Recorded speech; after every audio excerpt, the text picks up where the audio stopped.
Oh, I like this one. Okay. Just for fun.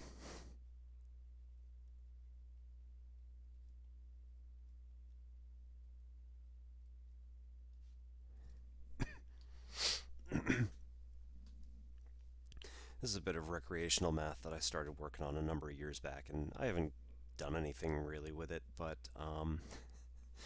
a couple of friends were, or yeah, I was playing a campaign of Titan's Grave, which is, you know, D&D esque,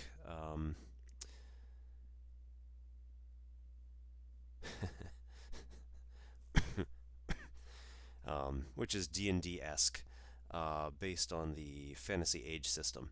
So this was Will Wheaton's brainchild. He and his son worked on it, and it was really brilliant the way they did it. But so I was working on a campaign of Titan's Grave, and my PCs decided to walk into a town that I did not have prepared because that was not part of the campaign. I'm like, oh, cool, yeah.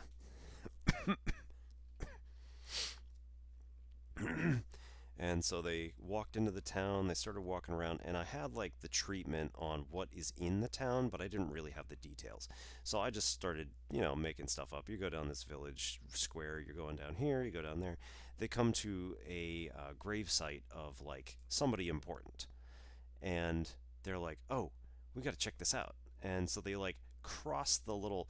I told them that there's a chain like around the area, and people are reverently like paying their respects and then just walking on by.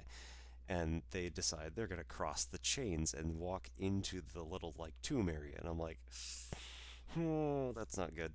So the towns guard comes up and he's like, "What are you doing?" And like a couple of a couple of minutes later, they decide to do something else really stupid. And I was like, these guys are going to get thrown into jail so fast. So at some point, I was like, oh, I've got the perfect jail for them. They're going to get tossed into the middle of this prison and then have to figure their way out. So it was a jail that I created based on what's called the Collatz conjecture. In in math, what it is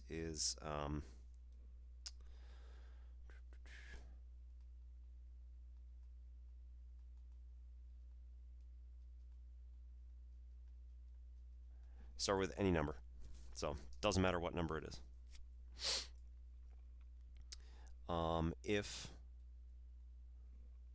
If the number you selected is even,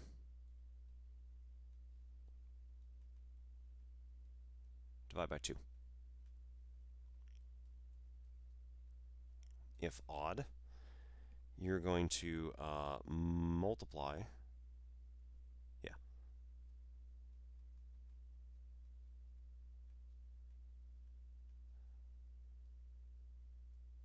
multiply by 2 and add 1. Repeat. So the conjecture part of it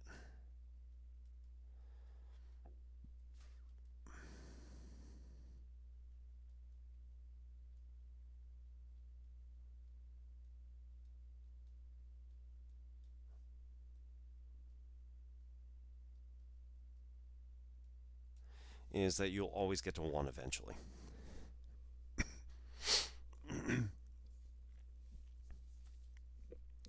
So like I just picked let's go some random branch here. 4,584, because why not? Thank you. I consider it rather sloppy, but so yeah, I grew up learning how to do cursive handwriting, and that was like the extent of my third grade year. And at some point in middle school, I think it was, I started just saying, "This is stupid. It's too hard to write like this," and I started writing my own, which is like sometimes cursive, sometimes print, and it just kind of loops all together, especially stuff like actually I'm kind of surprised at this one, but you know, I will usually write will like this where the L's are double looped. Um, well, I've also had to practice for the last 15 years since I've been teaching because my students need to be able to read my stuff from, across the room. So normally I'm writing on an actual physical whiteboard and have a lot of space and stuff, but you know, pandemic and all. All right, so 4584, it's an even number. We can divide this by 2. So if we divide this by 2, 45 divided by 2 is going to be 2,200. Carry a 1 is 92. All right, so 2292 is half of 4584. It is also an even number. So we're going to divide this by 2 again. So this is going to be 1146, also divisible by 2.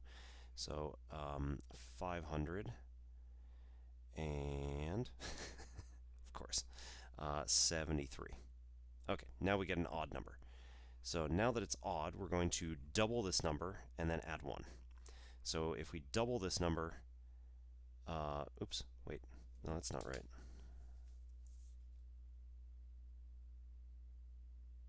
Nope, triple. That was the problem. I thought it was triple, and I was very confused. Multiply by 3. So otherwise we'd end up back at pretty much the same number. So that's kind of pointless. Multiply by 3 and add 1. Okay. So here, if we multiply this number by 3, that's going to get us 15, 16, 17, 17, 19. And then, and add 1, so 17, 20. Every single time you do this, because you're adding 1 to, well, okay. So you're starting out with an odd number, and you're multiplying by 3. That's also going to be an odd number. Then add 1, that's going to be an even number. So you're always going to end this loop when you have odd numbers with a new even number. And then we divide by 2 again every time that this is even. So 1720, we divide by 2 is going to be 860, which we divide by 2 is going to be 430, which we divide by 2 is going to be 215. Divide by, nope. Then we can triple this one and add 1. So this is 645 plus 1 is 646. Divide by 2 is 323. Triple add 1 is 969 plus 1 is 970.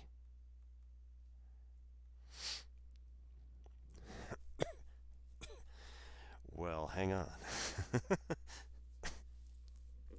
So my point was that I was going to have the doors have like a little plaque over them, which had just the number, and that's it.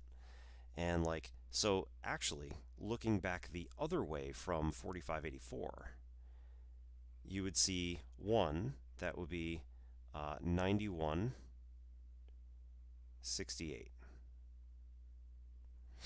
So if you just double the number, right, it's going to create a string of doublings that are just going to keep going. So this is the 18,336, 36,672, 73,344, and then this would just keep going forever. Right? These would just keep getting bigger, doubling every time. And I actually did out like a number of different paths that this could do out to like 1,000,000 in several different locations. Now, again, out to 1,000,000 isn't really all that far when you start doubling. So it gets done pretty quick. But then the next question was, is there another room? Is there another number that would connect to any of these other numbers that aren't listed?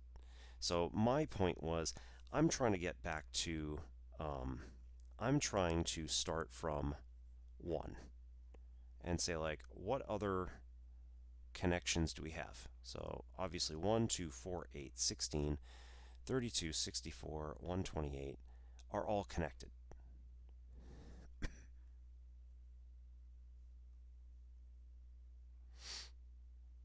These are all connected because if you land on any one of them, you just start dividing by 2 over and over and over again until you get back to 1. So then we'd be done. But this isn't the only way to get to some of these numbers. So for instance, the number 5. You'd triple it because it's odd. You'd triple it to 15 and add 1, and that would get you 16. And then once you get to 16, you're just dividing by 2 until you get back to 1. So I started working backwards and saying, like, where am I going to go from, or how do I get to these other numbers? As it turns out, 1, triple it and add 1, you go back to 4. And then I started saying, like, how am I going to figure out what other numbers actually have connections? So can I triple a number and then add 1 to get to 32? And the answer here is no. You can't triple a number and add 1 because then you'd have to triple a number to get to 31. So you're not going to triple a number and get to 31. There's always 1 left over. So then as soon as I said 1 left over to myself, I realized that this is a modular arithmetic problem. So modular arithmetic is what you care about is the remainder from a division problem. So you can go backwards.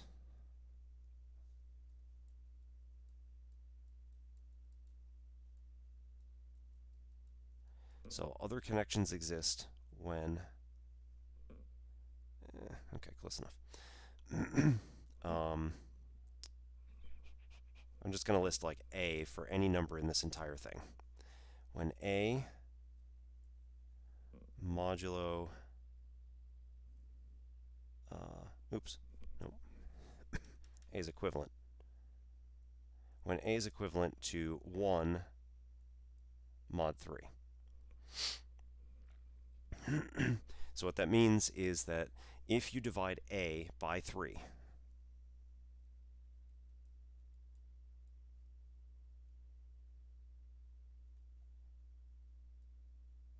and have a remainder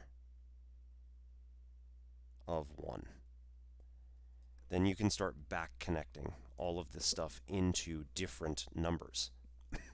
So 5 is 2 mod 3. So when you divide by 3, you get a 1 for a quotient, which we don't care about, and then subtract 3, you got 2 left. So 5 is going to be 2 mod 3, so we don't care. Then we can go back and double it to 10. Right? Again, we can always double these numbers. We can always double this number. This becomes 20. This becomes 40, etc. Then 10 is also a 1 mod 3. So 10 is going to have something that leads to it. So if we subtract 1, it becomes 9, and then take a third of it, because we're reversing what we're doing here. So add 1, okay, we subtract it, and then multiply by 3, we divide by 3. So this means that 3, if you triple it and add 1, would get you to 10, which means then 3 would also be from 6, from 12, 24, etc. So we could continue that one as far back as we want. And interestingly enough, all of these are divisible by 3 themselves. So we're not going to get any other branches. It's just going to be this one branch that goes all the way up.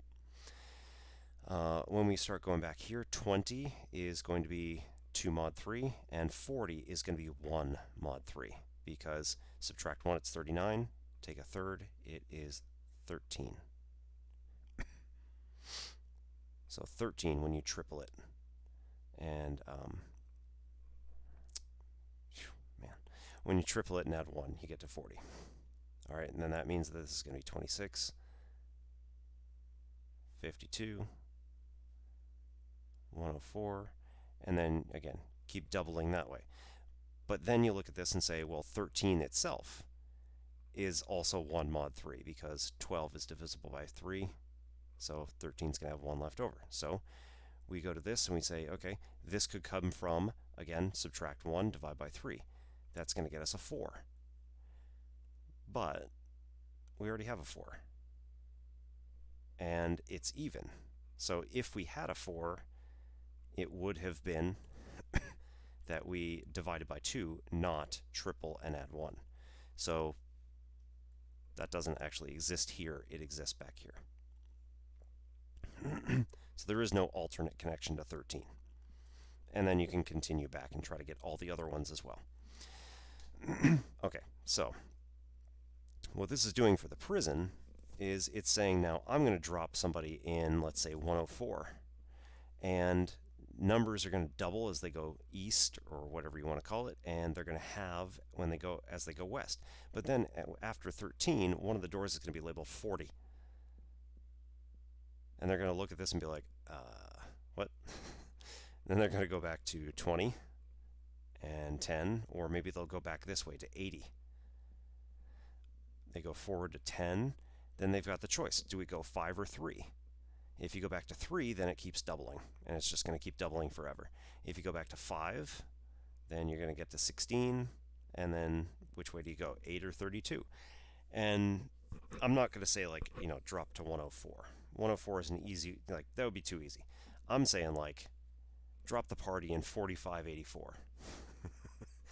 And they have to figure out, first of all, what the hell these numbers mean, because it's just like, I don't, if you're just dropped into the middle of a mathematical problem, essentially, there's no way to tell what's going on here.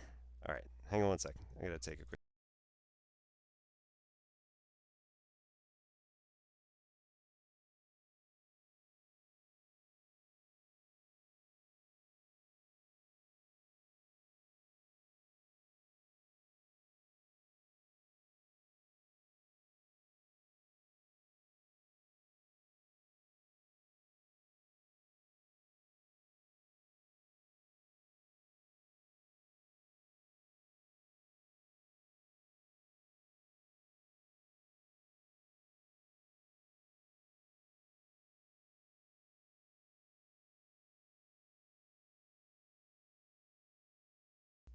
Okay. So yeah, you drop the party in like 4584 with no context, no idea what's going on. They're just stuck in a room. They have, plaques on the wall, and if they go into adjacent rooms, these numbers again are just going to start doubling as they go up. And as they come down, these are going to start halving. But then when they get to 573, this goes back up to 1720. Yeah, well. So I called this the Collatz dungeon.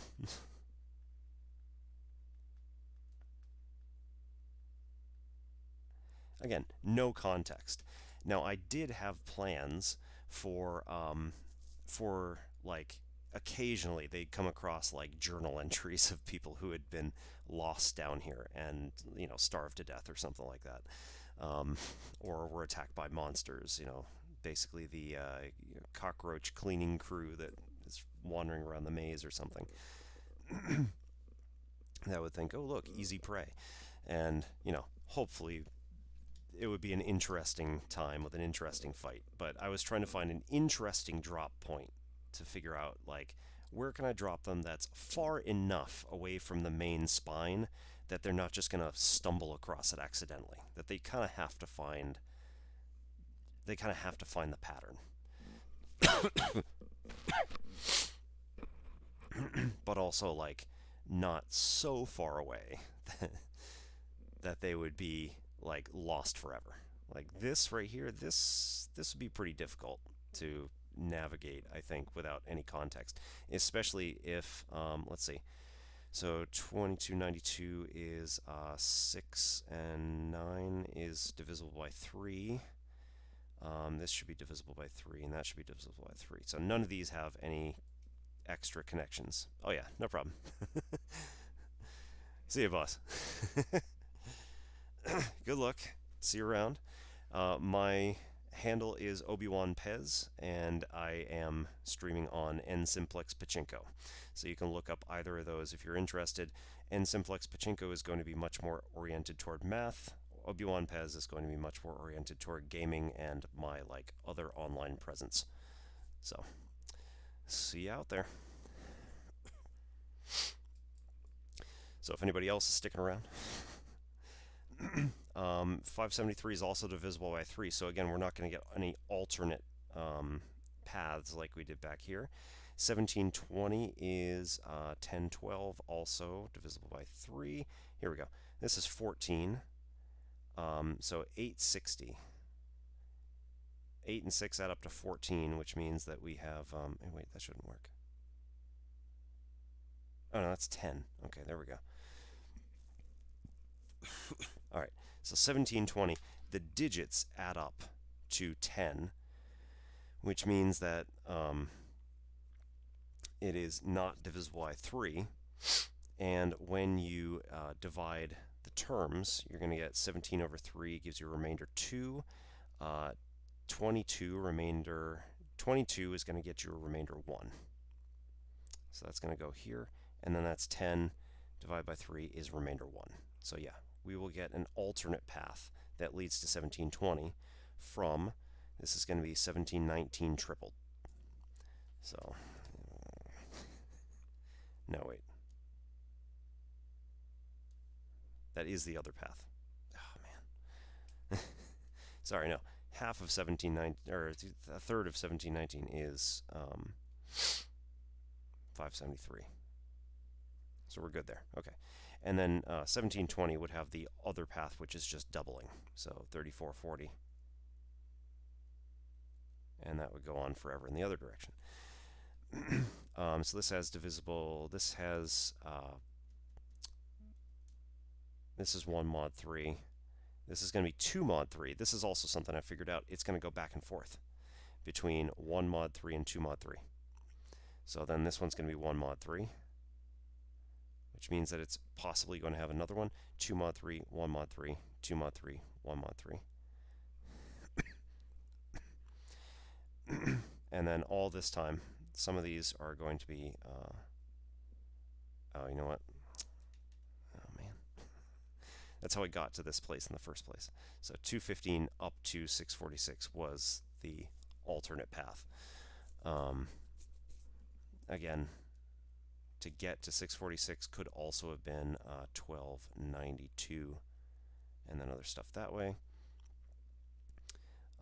323 up to 970 is the tripling, so we could have also doubled 400 and 85. 485 to get up to 970. Nope, that's not, I'm doing it the wrong way again. Man. All right, have 1940. There we go. Have 1940 to get to 970. All right, and then this could keep going. So the conjecture for Collatz is that you will eventually always get back to 1. It's never been proven. It's really, really difficult to even imagine how to start proving this because you just have these rules that exist.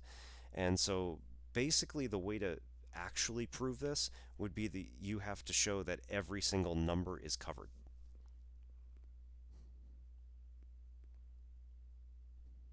So, like, that would be really difficult to try to figure out, like, okay, where is, you know, where, even just right here, where is 323 compared to the original spine? Like, I don't even know, just immediately, how to get from where I am now back to this original spine here. I'm confident that it will go, but that doesn't mean anything necessarily. So,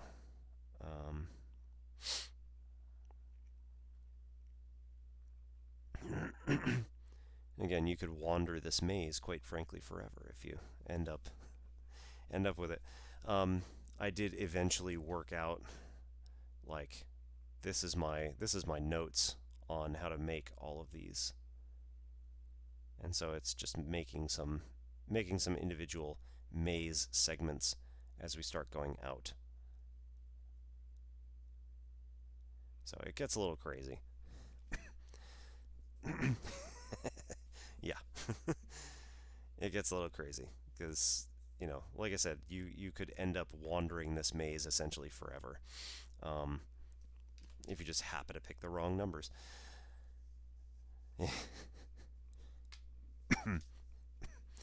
Yeah, no, I'm not